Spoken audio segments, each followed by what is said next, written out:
ओम शांति विद्यार्थियों, परमात्मा को कुछ समय याद करेंगे तो क्षण याद कीजिए परम पिता परमात्मा से।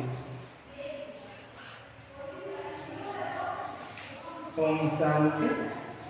Look at this black board, class 11, subject history अर्थात इतिहास, और अध्याय पहला समय की शुरुआत से। समय की शुरुआत से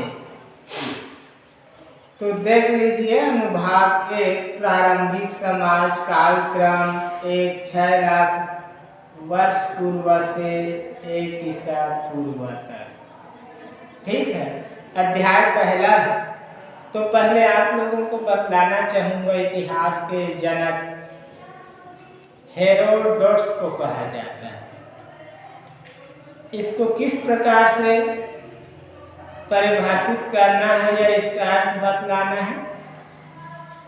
निश्चित रूप से ऐसा ही हुआ है, निश्चित रूप से ऐसा ही हुआ है।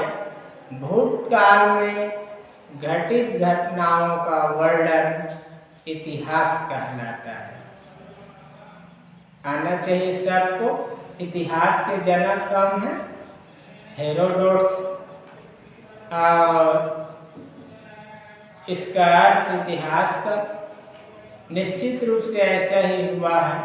भूतकाल में घटित घटनाओं का वर्णन इतिहास कहलाता है। तो पढ़ेंगे इसमें पहला अध्याय समय की शुरुआत से। प्रस्तावना है प्यारे।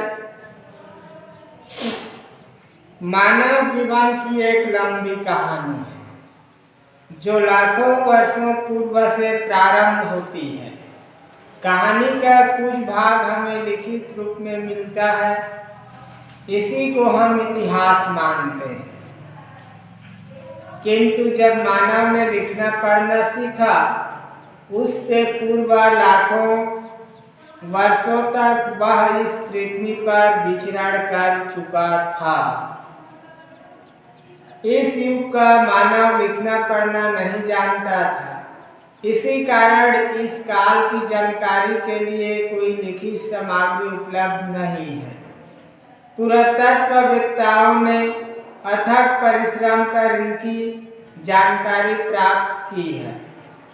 उन्होंने विश्व के अनेक स्थानों पर खुदाई करवाकर इस काल के औजारों, हथियारों, जानवरों व मनुष्यों की अस्थि पंजर प्राप्त किए, जिनसे इस काल के संबंध में जानकारी प्राप्त होती है।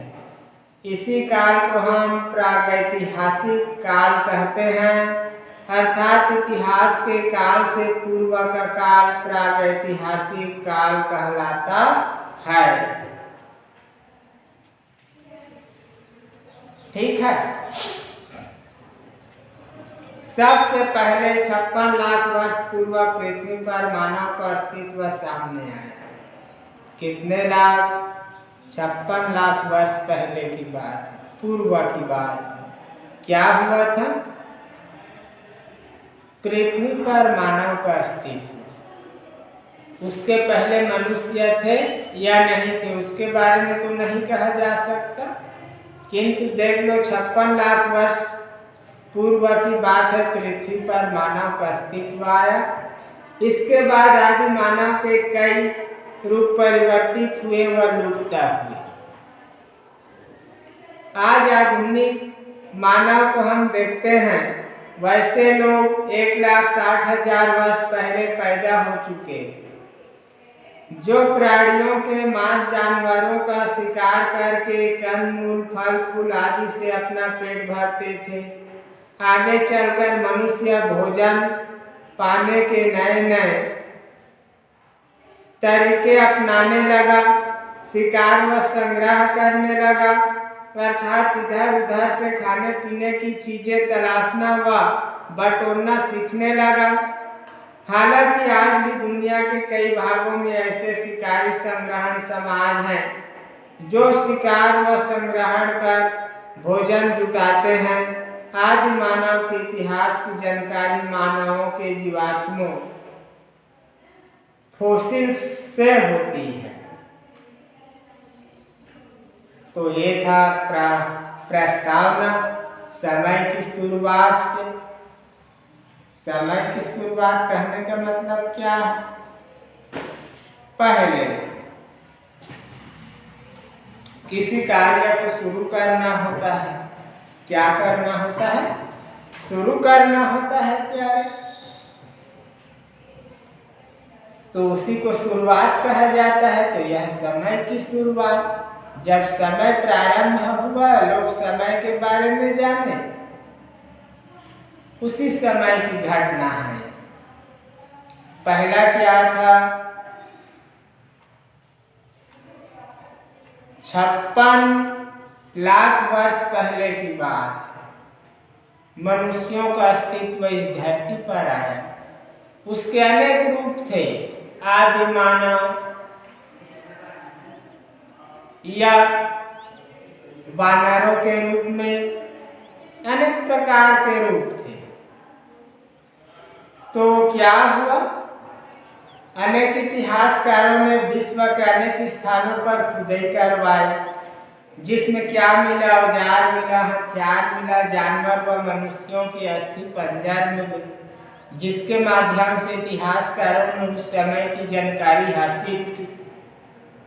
इतिहास का अर्थ ही ऐसा है, गड़े मुर्दे उखाड़ना। पुरानी बातों को ढूंढ ढूंढ कर खोज करके उसको सामने लाना ही इतिहास कहलाता है।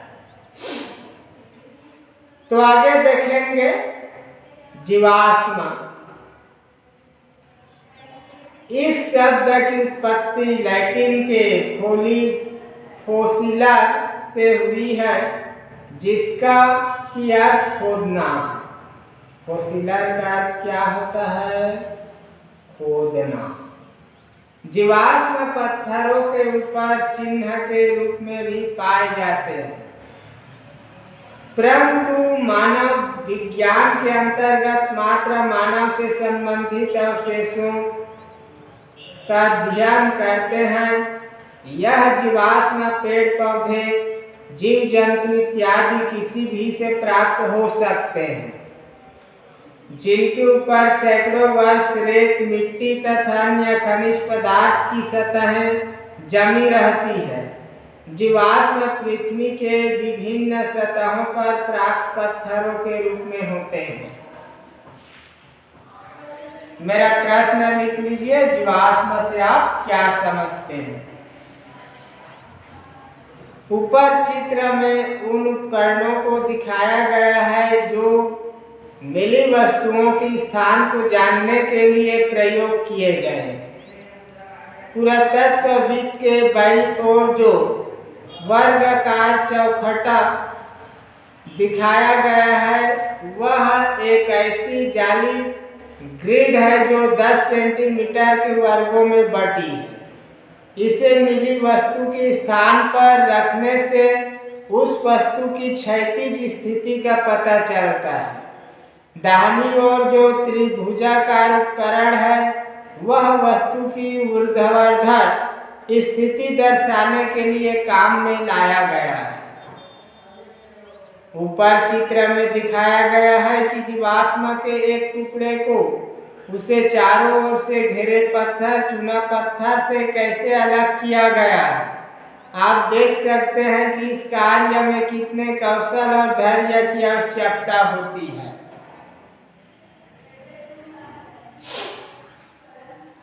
जीवाश्मों को 2 भागों में विभाजित कर अध्ययन करते हैं। ये मैं कल पढ़ूंगा। ओके, तो लिखना इतिहास के जनक कौन है, इतिहास का अर्थ स्पष्ट कीजिए, और जीवाश्म से आप क्या समझते हैं या जीवाश्म किसे कहते हैं। तो यहीं विराम देता हूँ अपनी वाणी।